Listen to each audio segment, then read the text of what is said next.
Students, welcome back on stars IQ। हमारी जो पीछे की दो क्लासें थी टेंस की, उसमें हमने फ्यूचर इंडेफिनेट और पास्ट इंडेफिनेट को पढ़ लिया है। और आज की जो हमारी क्लास होगी वो होगी प्रेजेंट इंडेफिनेट की। उम्मीद है आपको वो दोनों टेंस समझ में आए होंगे। सो आज स्टार्ट करते हैं प्रेजेंट इंडेफिनेट को। स्टार्टिंग में ही फॉर्मेशंस की बात करते हैं। प्रेजेंट इंडेफिनेट के अंदर जो फॉर्मेशंस होती हैं उन्हें कैसे किया जाता है। प्रेजेंट इंडेफिनेट जो टेंस है वो स्पीकिंग के लिए one of the important tense है। फॉर्मेशन में अगर मैं सिंपल सेंटेंस की बात करूं, जो हमारा सिंपल सेंटेंस होगा उसमें सब्जेक्ट वर्ब की फर्स्ट फॉर्म, उसके साथ यूज़ करेंगे एस या ES का, उसके बाद वो ऑब्जेक्ट और लास्ट में फुल स्टॉप। एक बार इसी को समझते हैं सिंपल सेंटेंस को कि कहाँ तो हमें वर्ब की फर्स्ट फॉर्म का यूज़ करना है, कहाँ हम वर्ब के पीछे एस लगाएंगे और कहाँ ES। सो वर्ब की जो फर्स्ट फॉर्म होगी उसका यूज़ किया जाएगा प्लूरल सब्जेक्ट्स के साथ, प्लूरल सब्जेक्ट्स के साथ। और हमारे जो प्लूरल सब्जेक्ट्स हैं वो हैं I, we, you और they। अगर आप प्रोनाउन की टेबल को देखोगे, ये दोनों जो प्रोनाउंस हैं ये दोनों के दोनों फर्स्ट पर्सन हैं, ये सेकंड पर्सन है और एक ये थर्ड पर्सन है। सो जो प्लूरल सब्जेक्ट्स हैं उनके साथ सिर्फ वर्ब की फर्स्ट फॉर्म का यूज़ किया जाता है। जैसे वी प्ले हॉकी डेली, हम हर रोज़ हॉकी खेलते हैं। अब जो वी हमारा प्लूरल सब्जेक्ट है तो हमने सिर्फ वर्ब की फर्स्ट फॉर्म का यूज़ किया। उसके बाद ऐसी वर्ब्स जिनके पीछे ES का यूज़ किया जाता है, और वो कब और क्यों किया जाता है। Verbs which ends with letters like कुछ ऐसी वर्ब्स होती हैं जिनके पीछे अगर आपको ये लेटर मिले, जैसे SS, TCH, X, O, Z और SH। अगर कोई भी वर्ब एंड होती है इनमें से किसी लेटर से और हमारा सब्जेक्ट सिंगुलर है तो हम यूज़ करेंगे वर्ब के पीछे ES का। ES का यूज़ करेंगे कब? जब सब्जेक्ट हमारा क्या होगा, सिंगुलर, और इनमें से कोई लेटर किसी वर्ब के अंत में होगा। अब सिंगुलर जो सब्जेक्ट्स हैं, सिंगुलर सब्जेक्ट्स कौन से हैं इनका भी हमें पता होना चाहिए। सिंगुलर जो सब्जेक्ट्स हैं वो सभी थर्ड पर्सन हैं और क्या हैं, सिंगुलर नंबर हैं। सिंगुलर सब्जेक्ट्स में ही है, शी, इट और एनी नेम, कोई भी नाम है।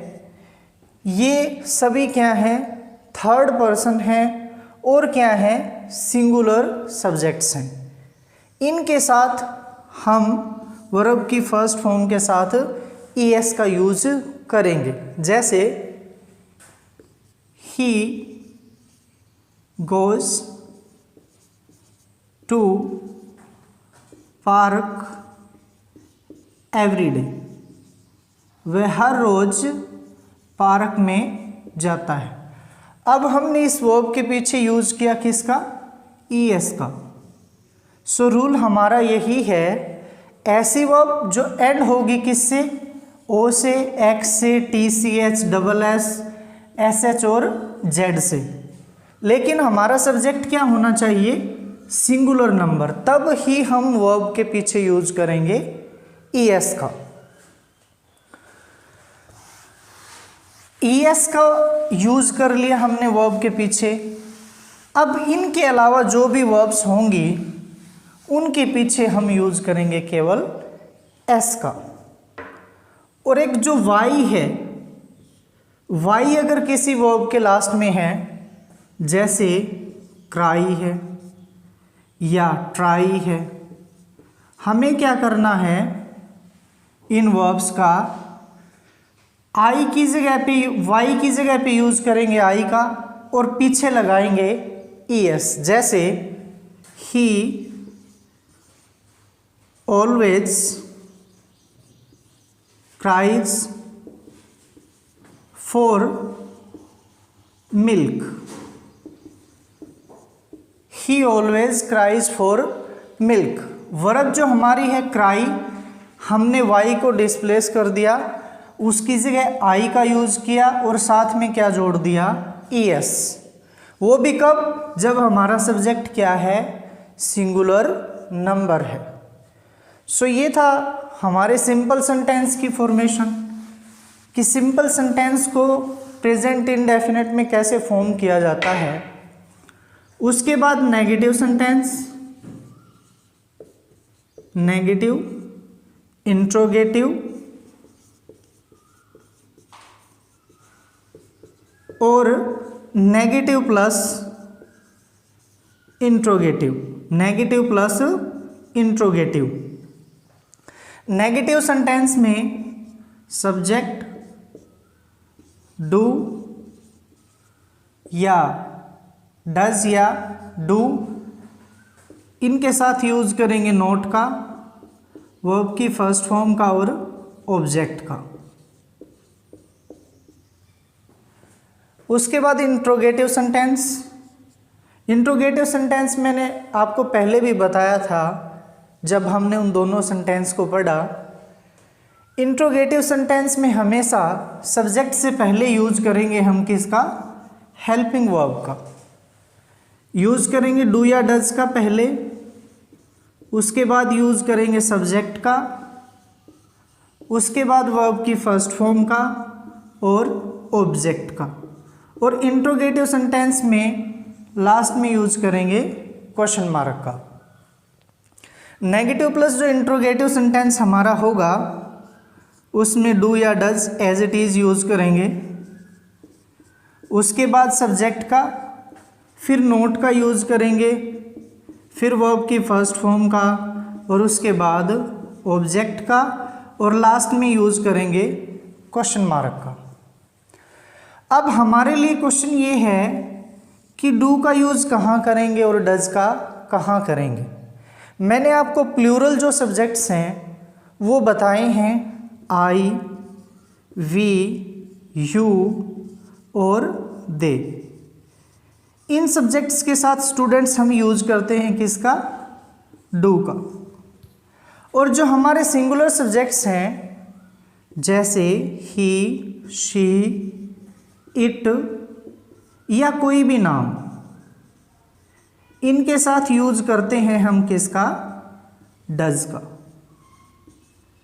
सो ये है हमारे सेंटेंसेस की फॉर्मेशन मुझे उम्मीद है आपको अच्छे से समझ में आ गई होगी। अब पढ़ते हैं प्रेजेंट इंडेफिनिट का यूज कहाँ पे किया जाता है। सो प्रेजेंट इंडेफिनिट का जो फर्स्ट यूज होगा हमारा वो होगा first use to express habitual और रेगुलर एक्शन। अगर हमारा कोई भी काम जिसको हम रेगुलरली करते हैं या हैबिचुअली करते हैं उसके साथ यूज किया जाता है प्रेजेंट इंडेफिनिट का। जैसे she always comes let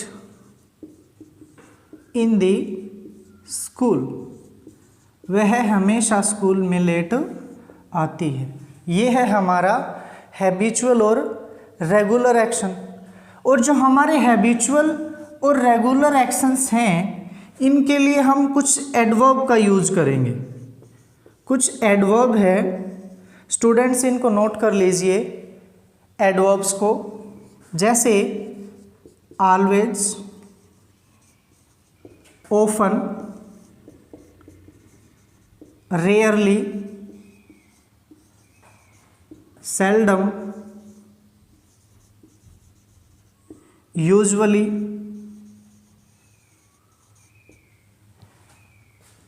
every day.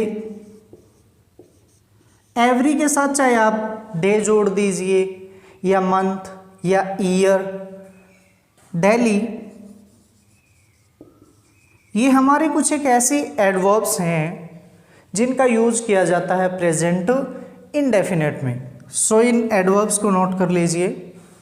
हमारा फर्स्ट यूज हो गया टू एक्सप्रेस हैबिचुअल और regular action.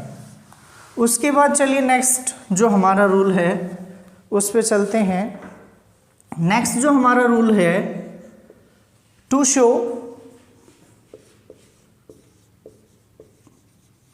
Emotions.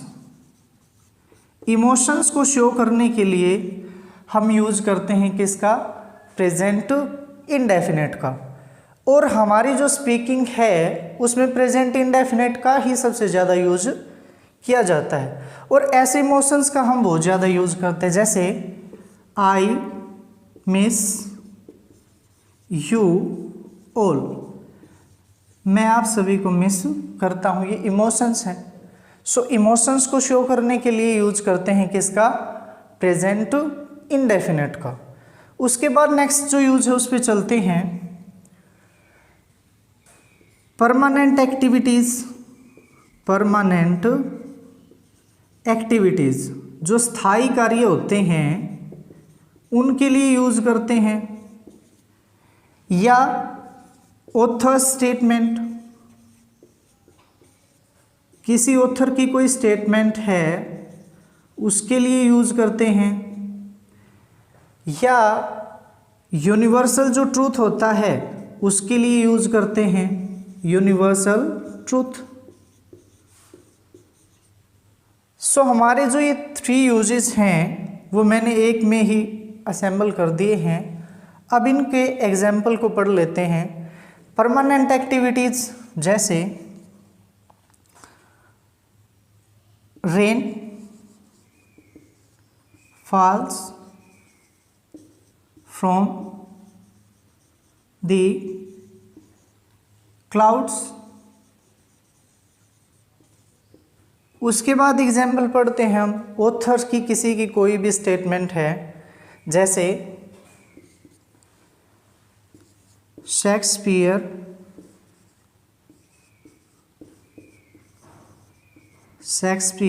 Says. Student ये जो शेक्सपियर हैं वो हमारे इंग्लिश के सबसे महान कवियों में से एक है। Shakespeare says the course of love never runs smooth। प्यार की राहें कभी आसान नहीं होती। किसी ऑथर की कोई भी स्टेटमेंट है उसके लिए यूज करते हैं प्रेजेंट इंडेफिनेट का। यूनिवर्सल ट्रूथ के लिए यूनिवर्सल ट्रूथ जैसे the sun sets in the west, सूर्य पश्चिम में छिपता है। सो हमारे 3 यूज परमानेंट एक्टिविटीज के लिए, ऑथर स्टेटमेंट, यूनिवर्सल ट्रूथ। उसके बाद या फिर कोई प्रिंसिपल हो, प्रिंसिपल मीन्स सिद्धांत कोई भी हो, उसके लिए यूज करते हैं प्रेजेंट इंडेफिनेट का। एग्जाम्पल के लिए जैसे water boils on 100 degree celsius. So ये हमारे यूज़ हो गए। उसके बाद चलो नेक्स्ट जो यूज़ हैं उनकी बात करते हैं। जो कंडीशनल सेंटेंसेस था, कंडीशनल सेंटेंस को हमने फ्यूचर इंडेफिनिट में पढ़ लिया था। नेक्स्ट जो यूज है हमारा वो है सेंटेंसेस विच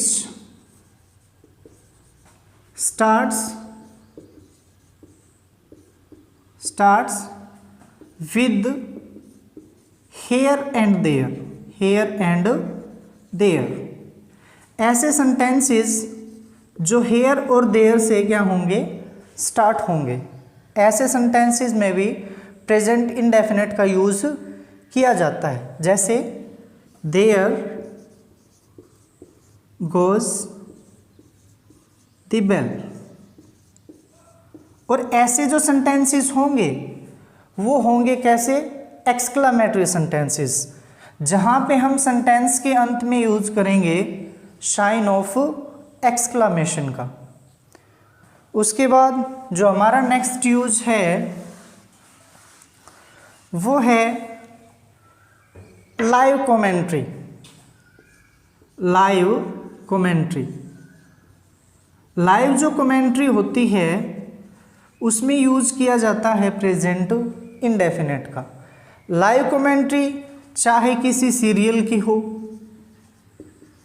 या किसी प्ले की हो या फिर किसी गेम की हो, लाइव कमेंट्री कैसी भी हो, या न्यूज़पेपर की जो हेडलाइंस होती हैं, न्यूज़पेपर्स हेडलाइंस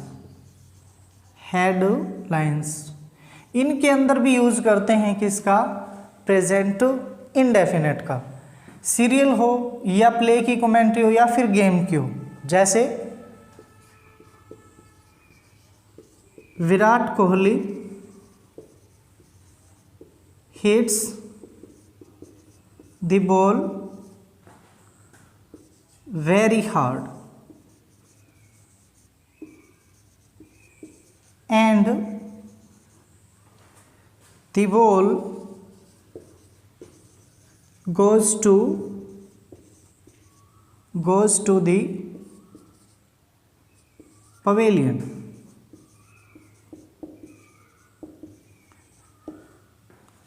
सो ये है हमारा लाइव कमेंट्री का एग्जाम्पल। आपको समझ में आ गया होगा। या फिर न्यूज़पेपर की कोई भी हेडलाइंस है, जैसे ए क्रिकेट मैच बिटवीन